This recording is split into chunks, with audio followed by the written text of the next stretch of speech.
En relación a esto, yo lo que te diría es que en el marco de la pandemia no es el marco natural y no es el marco en el cual uno puede hacer un balance crítico de lo que actuó la Organización Mundial de la Salud, sino en el actual momento la idea es tirar todos juntos para adelante frente a esta emergencia que se ha cobrado ya más de 300.000 muertes. En primer lugar, no creo que sea el momento. Segundo, sí, estaría absolutamente de acuerdo que más adelante haya una evaluación independiente. Y en tercer lugar, si hay una evaluación crítica en relación al manejo de la pandemia, se refiere en primer lugar, por mi posición, al propio gobierno de los Estados Unidos, que actuó tarde y actuó mal. El gobierno de los Estados Unidos, en voz de su presidente, el presidente Donald Trump, esta misma semana ha planteado la posibilidad de retirar de manera permanente esta asistencia económica, este aporte económico a la Organización Mundial de la Salud, incluso de retirar su membresía a esta organización si en los próximos 30 días no se presentan mejoras sustanciales en torno a su gestión en cuanto a la pandemia de COVID-19. De concretarse esta advertencia, ¿qué resultados tendría para la gestión y para los distintos proyectos que viene adelantando la OMS? Yo creo que el resultado sería francamente malo en todos los sentidos. Si hay que hacer un balance de lo que hizo la Organización Mundial de la Salud, hay que hacerlo a posteriori, una vez que ya tengamos una vacuna en marcha que pueda ser distribuida, será el momento en sacar un balance de todo, no solamente de lo que hizo la Organización Mundial de la Salud, sino de las estrategias desarrolladas o no desarrolladas por los distintos gobiernos.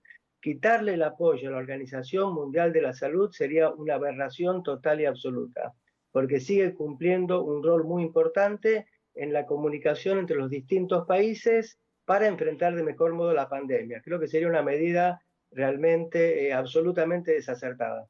En el marco de esta misma asamblea, a principios de esta semana, el secretario general de la ONU, Antonio Guterres, hacía una advertencia y era la forma como cada uno de los países ha manejado esta epidemia en su territorio. Pues era una especie de crítica que no todos han atendido estas orientaciones que han sido emanadas de la Organización Mundial de la Salud y que ha habido divergencias en este sentido, invitado un poco como a la homogeneidad para abordar la situación. Desde su punto de vista, este sería la ruta correcta para lograr frenar y de manera un poco más eficaz evitar la propagación que ha venido experimentando el COVID-19 desde hace ya varias semanas.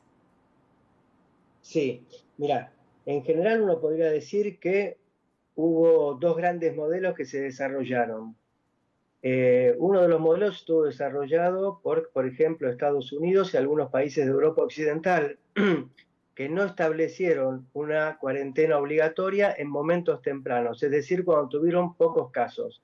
Y entonces el desarrollo de la pandemia en sus propios lugares se volvió una cosa inmanejable y por eso tenemos el número un centenar de miles de muertos en Estados Unidos y más de 1 millón de infectados. En otros países, y hablo por ejemplo en nuestro país, Argentina, la pandemia impuso, cuando los primeros casos empezaron a manifestarse, se estableció una cuarentena obligatoria. Y entonces, más allá de que sí estamos preocupados y más allá de que sí tenemos mortalidad, tenemos un número de muertos hoy por hoy en Argentina que no alcanza, perdón, un número de infectados que no alcanza los 10.000 y un número de muertos que estamos entre los 300 y 400. Es decir, aquellos países que encararon la cuarentena en forma temprana, cuando tenía pocos casos, tuvieron una política mucho más exitosa que aquellos países como Estados Unidos, como Italia, como España, que se dejaron estar y recién empezaron a implementar recomendaciones y establecer normas propias a la cuarentena cuando ya tenían un número de casos muy, muy elevados. Y esa estrategia fracasó. La tardía fracasó y por eso tienen tal número de infectados y por eso tienen tal número de personas fallecidas. Uno de los elementos, doctor, que destacó en esta Asamblea Mundial de la Salud ha sido la posición de países como China, también de Francia, que han planteado la necesidad, incluso el compromiso, en el caso de China, de llegarse a una vacuna, el desarrollo de una vacuna en su territorio. Esta sería considerada un bien público, podría estar al servicio, podría estar, digamos, podría ser utilizada por los distintos países. En esta resolución, en este documento que se presenta el día de ayer al final de estos 2 días de análisis y de conversación, pues se plantea el acceso universal, oportuno, equitativo y la distribución justa de todas las tecnologías y productos sanitarios esenciales de calidad, seguros y eficaces y accesibles, incluidos sus componentes precursores, estos para dar respuesta a la pandemia de COVID-19 como prioridad mundial. A ver, hemos perdido la conexión con el profesor Jorge Geffner y nos interesa mucho conocer su punto de vista en torno a este planteamiento. Profesor, quisiéramos saber cuán viable considera que pueda ser este acceso oportuno, universal, que se está planteando para los distintos recursos que permitan hacer frente al COVID-19. Yo creo que tuve un problemita recién en la comunicación, pero creo que entendí el contenido de tu pregunta. Yo creo que es absolutamente posible y además hay antecedentes. Es decir, por ejemplo, como fue la primera vacuna para poliomielitis el siglo pasado, que fue la vacuna Salk, como fueron otros tantos desarrollos. La pandemia ha creado una emergencia sin precedentes en todo el mundo.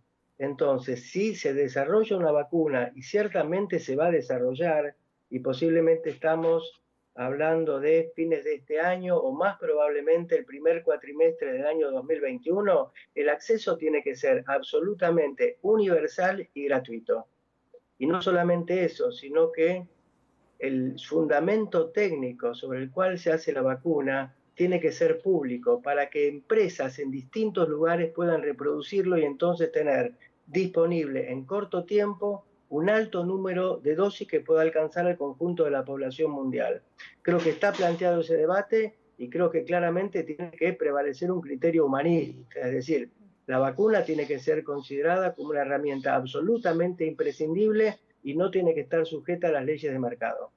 Ahora, la pregunta también es, una vez que se logre el desarrollo de esta vacuna, esta misma semana se conocía acerca de la experiencia del laboratorio Moderna, que decía que estaba muy cerca de pasar a la siguiente fase, incluso mencionaba finales de este año para una próxima fase, el próximo año para una siguiente. La pregunta es, una vez que se cuente con esta vacuna, ¿cuánto tiempo tomaría su distribución? ¿En cuánto tiempo podría estar disponible para todos los países y para los ciudadanos de los distintos países, independientemente de los recursos económicos con los que cuenten? Sí, es una pregunta importante y la respuesta no es clara porque hay distintos diseños de vacunas. Algunas vacunas, como la de Moderna, es una vacuna que tiene que ver con una estructura que es un ácido nucleico, un ARN mensajero, que aplicado en dosis muy, muy chiquitas puede actuar como una potente vacuna o inmunógeno. Y después hay otro tipo de diseños. Entonces es difícil estimar, va a llevar un tiempo. ¿Cuál es ese tiempo?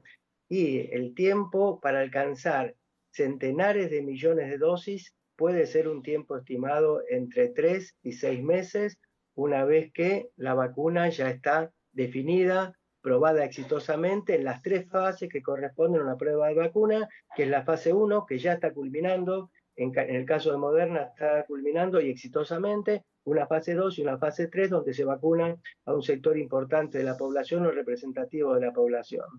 Entonces, hay un tiempo que puede demorar. Ahora, esos tiempos se pueden acotar si se considera la vacuna como un virus universal, porque entonces, si se abren cuál es la tecnología con la cual y se permite el acceso a esa tecnología, puede ser no solamente la empresa original quien la produzca, sino que se puede reproducir en otras latitudes, con lo cual la generalización, el hecho de obtener muchas dosis sería algo mucho más factible y en tiempo más corto.